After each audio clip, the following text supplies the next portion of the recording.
ഈ ഇരുട്ടിൽ, കൂരിരുട്ടിൽ ചില സത്യങ്ങൾ വിളിച്ചു പറയണമെന്ന് ഞാൻ ആഗ്രഹിക്കുന്നു. ഈ പ്രപഞ്ചത്തിലെ ഏതാണ്ട് 90% ഇരുട്ടാണ് എന്നാണ് പുതിയ ഭൗതിക ശാസ്ത്രജ്ഞന്മാർ പറയുന്നത്. കഴിഞ്ഞ ദിവസം ഞാൻ വെളിച്ചത്തെക്കുറിച്ച് പറഞ്ഞിരുന്നു. ക്രിസ്മസിൻ്റെ പശ്ചാത്തലത്തിൽ എല്ലാ മനുഷ്യരും വെളിച്ചമായി മാറണം, ഉപ്പായി മാറണം എന്ന് ഞാൻ പറഞ്ഞിരുന്നു. എന്നാൽ ഇന്ന് ഞാൻ പറയുന്നത് ഇരുട്ടിൻ്റെ മാഹാത്മ്യത്തെക്കുറിച്ചാണ്. യേശുക്രിസ്തു ജനിച്ചത് ഒരു ഇരുട്ടിലാണ്. ഒരു ആട്ടിടെ ഒരു തൊഴുത്തിൽ ഒരു സന്ധ്യാസമയത്താണ് ജനിച്ചതെന്ന് ഓർക്കാനാണ് എല്ലാവർക്കും ഇഷ്ടം. കാരണം ഇരുട്ടിലല്ലേ നക്ഷത്രങ്ങളുള്ളൂ. പകലെ നക്ഷത്രങ്ങളെ കാണാൻ കഴിയില്ലല്ലോ. ഇരുട്ടിൽ നക്ഷത്രങ്ങൾ ഉണ്ട്. ആ നക്ഷത്രങ്ങൾ കണ്ടിട്ടല്ലേ വിജ്ഞാനികൾക്കും രാജാക്കന്മാർക്കുമൊക്കെ അങ്ങോട്ട് പോകാൻ പറ്റൂ. ആ ഇരുട്ടിലല്ലേ സന്മനസ്സുള്ള ആട്ടിടയന്മാർക്ക് രാജാതിരാജനായ ലോകരക്ഷകനായ യേശുക്രിസ്തു പിറന്ന ആ നിമിഷം പോയി അദ്ദേഹത്തെ കണ്ടു വന്ദിക്കാനും ആദരിക്കാനും സാധിക്കുക. ഒരുപക്ഷേ വെളിച്ചത്തേക്കാൾ കൂടുതൽ ശക്തമാണ് ഇരുട്ട് എന്നെനിക്കിന്ന് പറയേണ്ടി വരും. നമ്മുടെയൊക്കെ ജീവിതത്തിൽ ഇരുട്ടിൻ്റെ നിമിഷങ്ങളുണ്ട്, അന്ധകാരത്തിൻ്റെ നിമിഷങ്ങളുണ്ട്. നമ്മൾ പകച്ചു പോകുന്ന, നിരാശരാകുന്ന, എല്ലാവരാലും അവഗണിക്കപ്പെട്ട് തകർന്ന് തരിപ്പണമായി നിൽക്കുന്ന അവസരങ്ങളാണ് ഇരുട്ടുകൾ.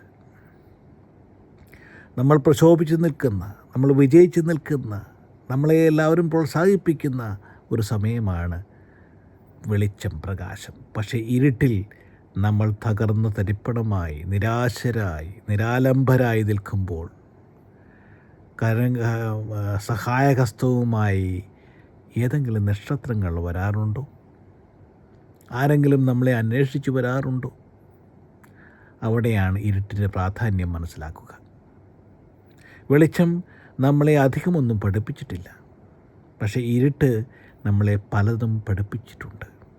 ആരാണ് എന്നെ ശരിക്കും സ്നേഹിക്കുന്നത്? ആരാണ് എന്നെ ആത്മാർത്ഥമായി കരുതുന്നത്? ആരൊക്കെയാണ് എന്നെ വളരെ സീരിയസ് ആയിട്ട് കാണുന്നത്? ആരാണ് എനിക്ക് വേണ്ടി ജീവിക്കുന്നത് എന്ന് ഒരുപക്ഷെ കാലാന്തരത്തിൽ പോകെ നമ്മളെല്ലാം മനസ്സിലാക്കുന്ന ഒരു നഗ്ന സത്യമുണ്ട്. ഇരുട്ടിൽ നമ്മൾ പലരും ഒറ്റയ്ക്കാണ്. 1000, 2000 അല്ലെങ്കിൽ 3000, 5000-ത്തിലധികം ഫേസ്ബുക്ക് ഫോളോവേഴ്സ് ഉണ്ടാകുമ്പോഴും അല്ലെങ്കിൽ ഫേസ്ബുക്ക് ഫ്രണ്ട്സ് ഉണ്ടെങ്കിലും അന്ധകാരത്തിൻ്റെ സമയത്ത് നമ്മൾ എല്ലാവരും ആത്യന്തികമായി ഒറ്റയ്ക്കാണ് എന്ന തിരിച്ചറിവ് അന്ധകാരം നമ്മെ പഠിപ്പിക്കുന്നു.